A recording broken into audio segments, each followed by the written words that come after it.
Though I am 69 years old and do not have much longer to live, nevertheless, I hope to live to see the day that the red flag covers all the earth. Unfortunately for Nikita Khrushchev, the communists within Russia decided differently and he's been deposed.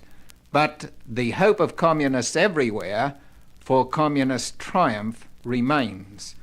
The president of Communist China, Liu Shaoqi, wrote the book How to Be a Good Communist. Let me quote from that.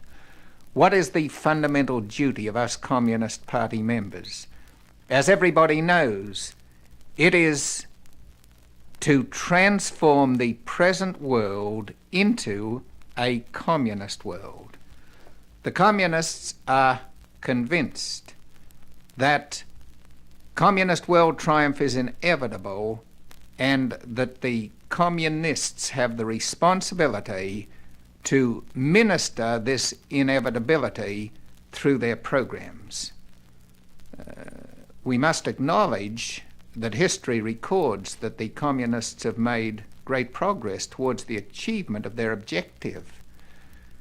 No movement in history has ever advanced as far on the pathway towards world conquest as the communists have. To recapitulate figures already given, Lenin established Bolshevism with about 17 supporters in 1903.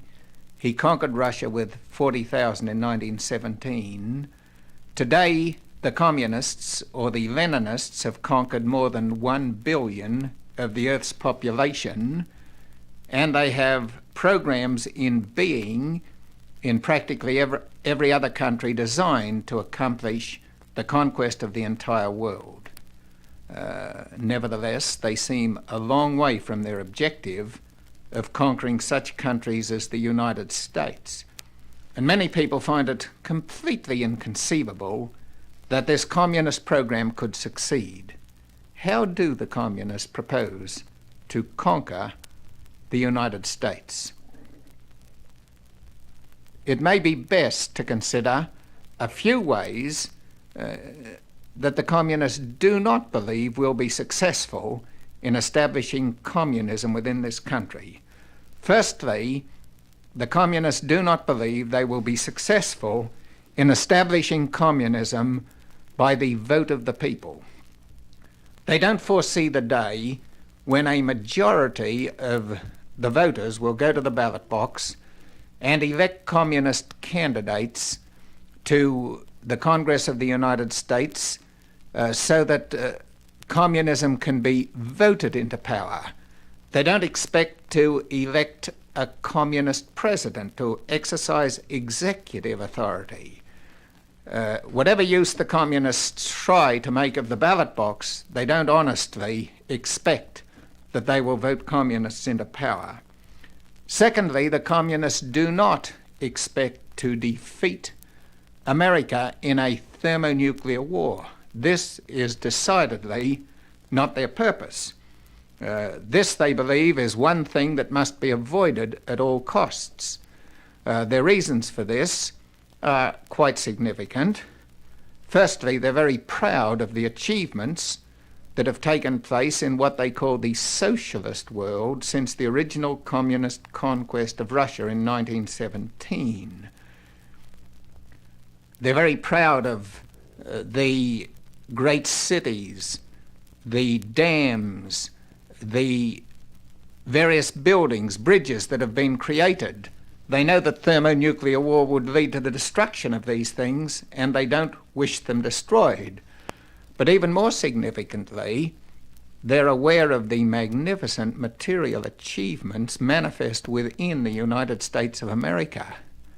They know full well the magnificent factories and schools and homes and roads and bridges and the tremendous achievements within this country, and they desire to occupy them intact so that they can use them, seeing they believe that it's inevitable that they will come to power. They don't want the building destroyed when they believe that they're going to own it very soon. So the communist objective is not the defeat of America in thermonuclear war. What is the objective? Originally, communism believed that an internal violent revolution was essential in each country for the establishment of communist dictatorship. The major portion of the communist world has now jettisoned this idea as it applies to the United States and the countries of Western Europe, though they retain it for the countries of Asia, Africa, and Latin America.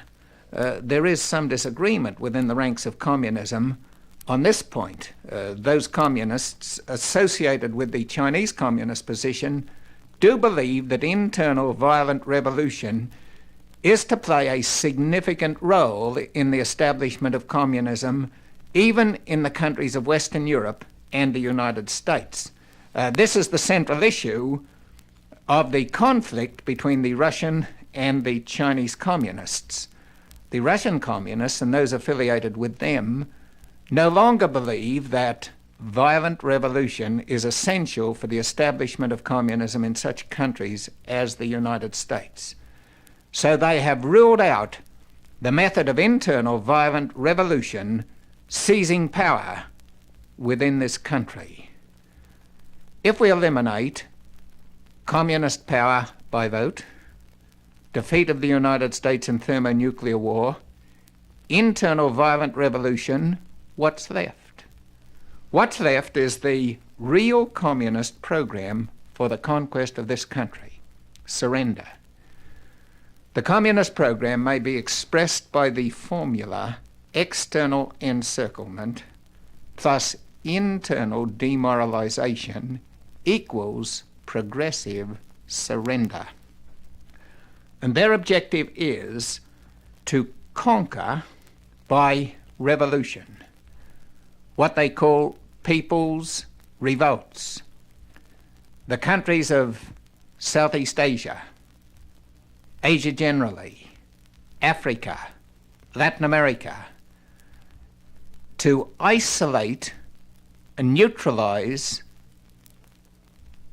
countries of Western Europe, such as Western Germany and England, and to isolate, encircle, and demoralize the United States so that the blackmail of total communist power will be adequate to enforce a series of concessions which in summation will equate surrender.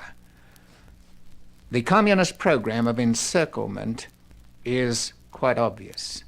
The main thrust is into Southeast Asia, Vietnam, Thailand, Laos, Cambodia, Malaysia. They're hopeful that Indonesia will swing to communism, Burma, India and Pakistan, then the Arab countries, and finally that the communist tide will engulf Africa. Spreading out from Cuba, the subversive agents are stimulating the people's revolts, the nationalist revolts behind which the communists lurk throughout Latin America. And if the communists are successful in their objective of the conquest of Southeast Asia, Africa, and Latin America, they will be in total control of 2 billion of the people of the earth, 2/3 of the world's population. They believe that America will then be encircled numerically, militarily, economically, and psychologically as by a vast propaganda campaign utilizing literature, films, and radio. The communists build universal hatred towards the United States, presenting it as a monstrous imperialistic power, threatening the peoples of the world with exploitation and destruction. Once this encirclement is complete, the pressures that can be brought to bear within the United States will obviously be very severe. Economic pressures, as overseas markets are cut off, as selective dumping of Soviet products can be used to destroy American foreign markets. The economic pressures can be very great. Military blackmail from the encircling might of communism. This will lead, they believe, to a series of concessions. Now, to consummate their power, they need a process of demoralization within the United States. There are many factors demoralizing this country, but the factor that will determine the survival of this country as constitutional government is whether the youth of this country believe that the values, the historic values of freedom and civilization are adequate to merit the final sacrifice of death. Once the majority of the sons of a country believe that life and its pleasures is the ultimate value, that nothing is of greater value than life itself, therefore no cause merits the sacrifice of life. Human freedom does not merit death. The integrity and sovereignty of your own country does not merit death. Once this attitude prevails, communist victory becomes sure, because all they need to do is to create a situation in which the alternatives are concession or possible death. Obviously, even though the concession is unpleasant, it is to be preferred to the alternative of death. So the concession is made, and by a summation of such concessions, the communists believe that this great country will finally reach the point where it is helpless before the encircling communist might and will surrender. This day will come when the slogan, "Better red than dead," becomes dominant.